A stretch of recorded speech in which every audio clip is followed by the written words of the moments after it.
Hi friends, good morning সবাইকে। দেখো চলে এলাম অনেক দিন পর আজকে তোমাদের কাছে। এখন সময়ই হয়ে ওঠে না, তাই তোমাদেরকে ভ্লগ দিতে পারছি না। তো তোমরা কিছু মনে করো না প্লিজ, তোমরা রাগ করো না আমার উপরে, কারণ এতই কাজের চাপ বেড়ে গিয়েছে যে আর সময় দিতে পারছি না। তবুও যেটুকু মানে সময় ফাঁকা পাচ্ছি সেইটুকু সময়েই তোমাদেরকে মানে তুলে দেখাচ্ছি, ব্লগ করে দেখাচ্ছি তোমাদেরকে, যে করার চেষ্টা করছি যে যাতে ব্লগ তোমাদের কাছে পৌঁছে যায়।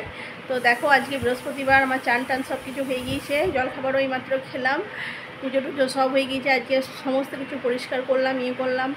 অনেক দিন থেকে ঘর দৌড়ও অগোছালো হয়েছিল, মানে কাজের চাপ ছিল, তো তার জন্য তো আজকে ভাবলাম সব কিছু পরিষ্কার টরিষ্কার করি। তো সমস্ত কিছু করলাম, হাজব্যান্ডও করলো। তো এখন ও রান্না করছে, চলো এক ঝলক তোমাদেরকে সব কিছু দেখিয়ে দিই।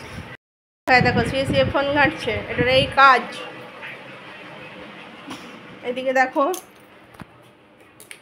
পুজো টুজো সমস্ত কিছু হয়ে গিয়েছে, ঘর দোর সব মোছামুছি পরিষ্কার হয়ে গিয়েছে, সমস্ত গোছানো বাগানো। এদিকে দেখো সোফাটাও নোংরা হয়েছিল, চাদরটা কেচে কাচা হয়েছে, আরে এগুলো সমস্ত কিছু ধোয়া মোছা সাফ হয়েছে। ফ্রিজ ট্রিজ সব পরিষ্কার করলাম, গ্যাস ট্যাস সব মুছে দেখো সব নিট অ্যান্ড ক্লিন করে পরিষ্কার করে দিয়েছি একদম। এরপর তোমাদেরকে দেখাই রান্নার মেনু কি হচ্ছে আজকে। দেখো জল ভরাও হয়ে গেছে, কলটা বন্ধ হয়ে গেল, বালতিটা তো খালি রয়ে গিয়েছে, কাচাকুচিও হয়েছে।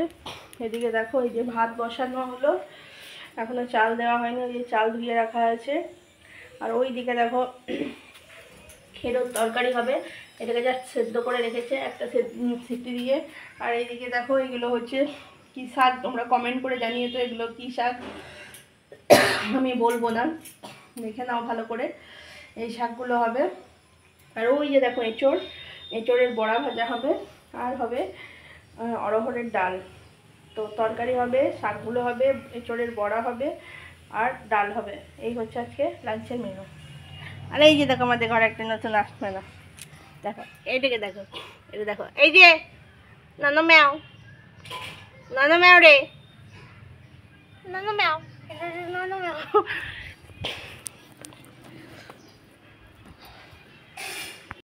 তো ওই যে পুষিটা দেখলে, পুষিটার মা আরে মারা গিয়েছে, ওর আরও 2 ভাই বোন ছিল, ওরাও মারা গিয়েছে।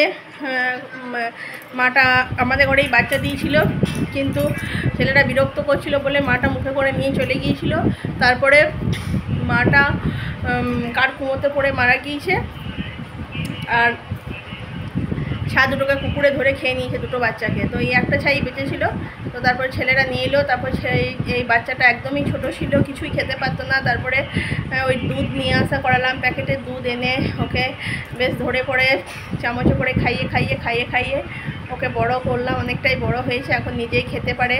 ওর জন্য প্রতিদিন না, মানে 1 প্যাকেট করে দুধ আনা করায়, ওর 5-6 দিন হয়ে যায়। তো দুধ খায় এখনও, সেরকম কিছু এত খেতে পারে না, আস্তে আস্তে শিখে যাবে। তো চলো পরে আসছি, থাকুক বড় হোক, তারপর দেখা যাবে। দেখো আজকে আমাদের লাঞ্চের মেনু একদম রেডি হয়ে গিয়েছে, তোমাদেরকে দেখিয়ে দিই, চলো ব্যাক ক্যামেরা করে একবার। এই যে দেখো ভাত, এই যে দেখো ভাত আছে, এই যে শাক, ওই যে শাকটা তোমাদেরকে বলেছিলাম, ওই শাকটা সানা আছে। আর এই যে দেখো নতুন করে বড়া, এঁচোড়ের তিল দিয়ে কোট দিয়ে বড়া ভাজা, আম, আর এই যে আছে ডাল, আর এই আছে তরকারি। হচ্ছে লাঞ্চের মেনু। তো দেখো একদম রেডি হয়ে তোমাদের কাছে এলাম, যাচ্ছি আজকে বাবা ধর্মরাজের পুজো। তোমাদেরকে তো বললাম নিরামিষ খেয়েছি। তো বড় বৌদির বাপের বাড়ি চললাম গোবিন্দপুর, ওখানে ওদের বাড়িতে নিজস্ব ঘরের ধর্মরাজ পুজো, তো ওই জন্য যাচ্ছি, নেমন্তন্ন করেছে। তো সকাল থেকেই নেমন্তন্ন করেছিল, তো সকাল থেকে যাইনি, ঘরে অনেক কাজ ছিল, আর ওই জন্য সকাল থেকে যেয়ে উঠতে পারিনি। তো বিকালে চললাম। তো দেখো আমি রেডি হয়ে গিয়েছি, এই যে শাড়িটা পরে নিয়েছি, আর ম্যাচিং করে এই যে হাতটা নিয়েছি, চাটাই নেকলেস সেটাই পরেছি। তো চলো যাই। ওই যে আমার হাজব্যান্ড দেখো, আর ছেলেকেও দেখিয়ে দিচ্ছি, এই গাই কই রে, দেখছো তো? চলো ওখানে দেখা হচ্ছে। বল